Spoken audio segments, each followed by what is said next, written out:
Let's all welcome the other members of the Philippine delegation. They are now coming in to be seated before the arrival of the President.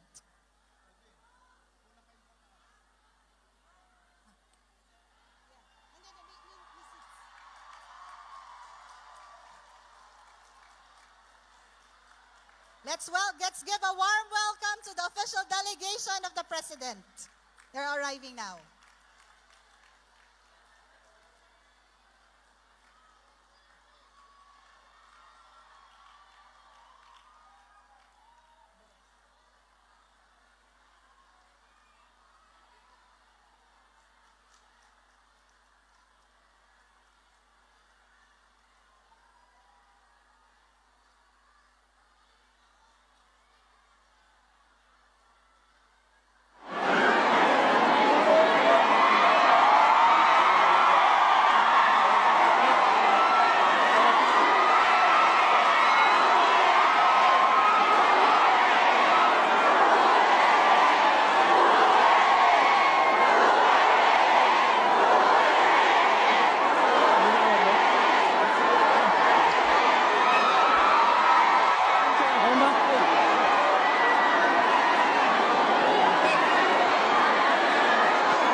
Delegation. We have here Foreign Affairs Secretary Perfecto Yasay Jr. Sino ba yung nakakita natin? Yeah, we have all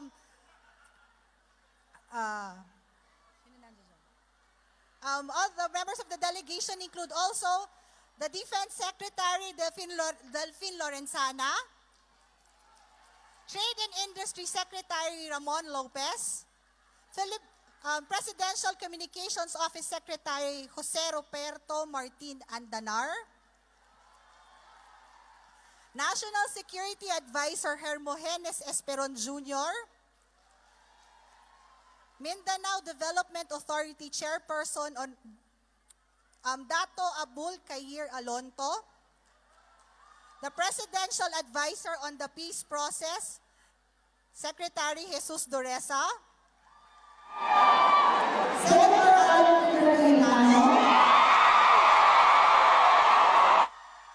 Chief Legal Advisor Salvador Panelo, Presidential Advisor on OFW Affairs Abdullah Mamao. Also, we have here with us the Chief of the Philippine National Police, Ronald M. De La Rosa.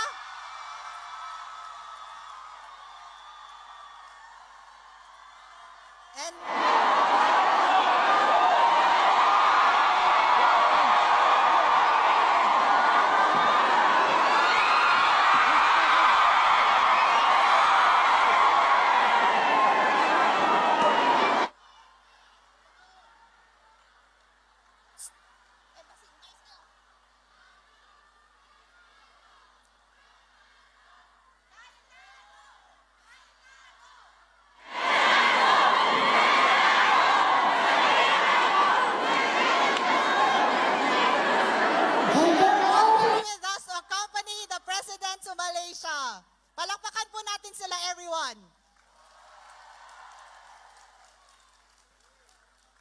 Yan, hinihintay na lang natin ang pagdating ni Presidente. Medyo excited na tayong lahat.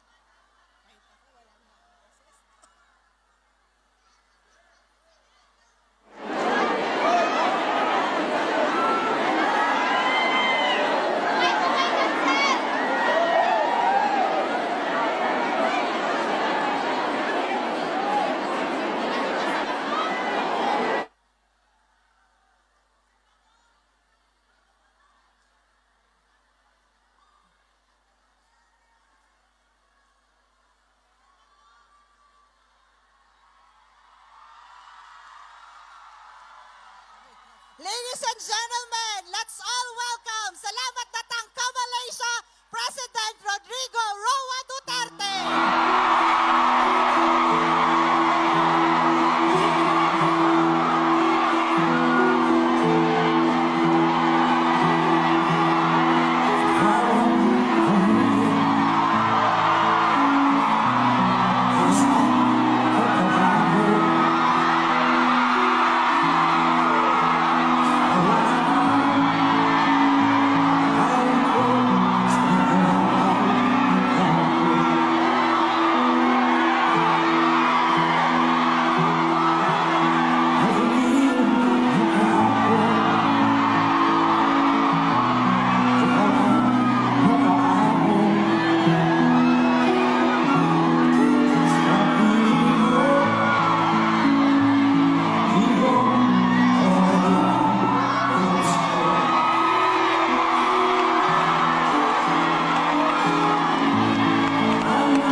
May we ask everyone to already take their seats so we can start the program? Everyone, please take their seats to start. We may now start the program.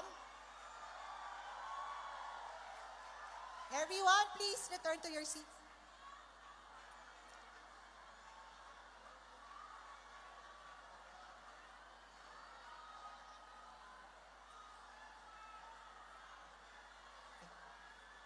To start our program, may we request everyone to please stand as we sing the Philippine National Anthem to be led by Ms. Gina Panizales.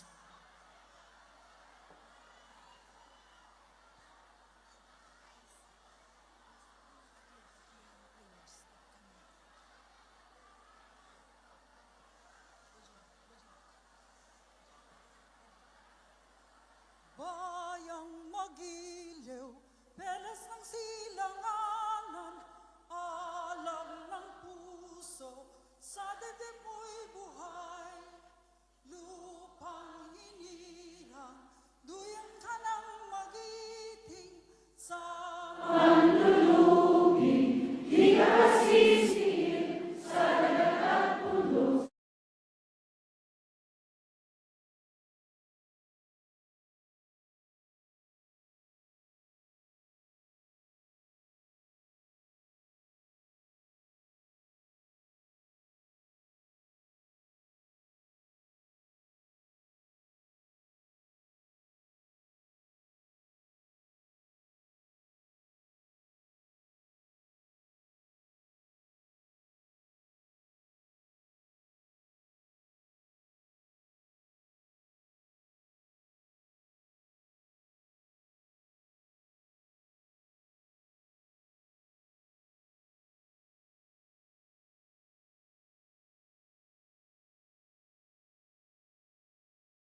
With your permission, Mr. President.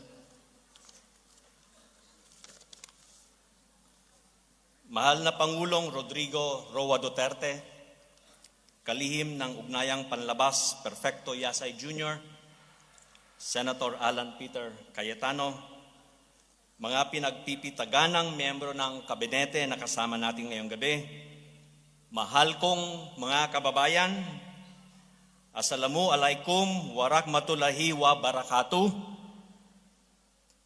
Magandang gabi po sa inyong lahat. Maayong gabi sa inyong tanan.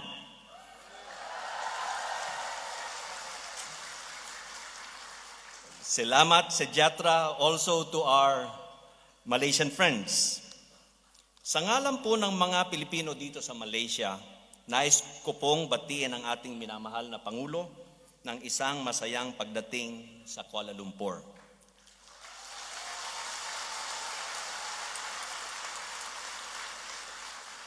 Salamat datang ke Kuala Lumpur.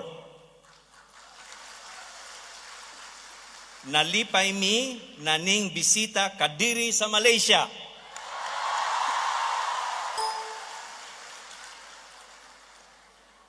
Mr. President, I wish to say at the outset that the embassy is deeply proud of Filipinos in Malaysia.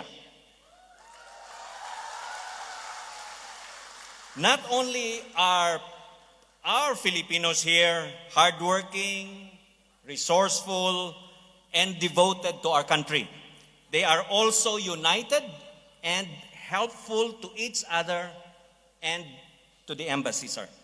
Sila po ay nagkakaisa, nagtutulungan at nagbabayanihan.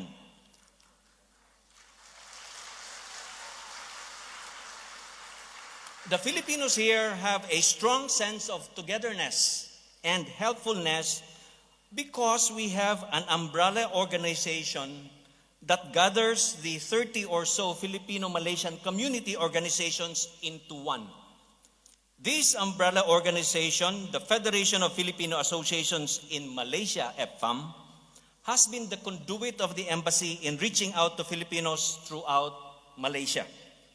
With FFAM as our mainstay partner, the embassy has been able not only to have in each June every year a Philippine Independence Day program, but also on 4 occasions a Philippine Independence Day parade, participated in by almost 2,000 Filipinos who raised our flag high and our pride up in Kuala Lumpur. Mr. President, this is something, in fact, rare to see a Philippine Independence Day parade outside of the Philippines, except probably outside of New York City. At this juncture, I wish to acknowledge the hard work, effective leadership and presence here of the more recent chairpersons of FFAM, Menchi Año and Netsky Bueno.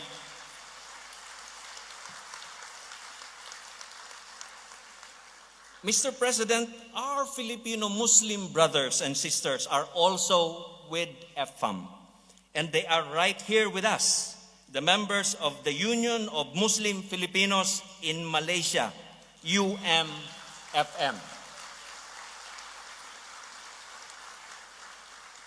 It is a source of pride for us that Filipinos here, Catholics, Protestants, and Muslims are united and working together. And as a bonus, they are solidly behind you, sir. 75% of Filipinos who voted at the embassy last May voted for you.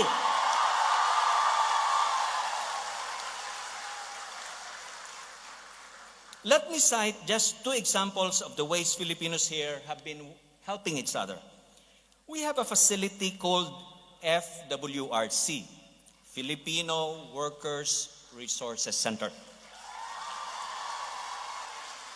It is not just a halfway house for distressed Filipinos, just like in other places. It is truly a resource center because it offers skills training, courses such as automotive, baking, cake decorating, basic computer, home care, nursing, dressmaking, and a lot others. Last 23 October,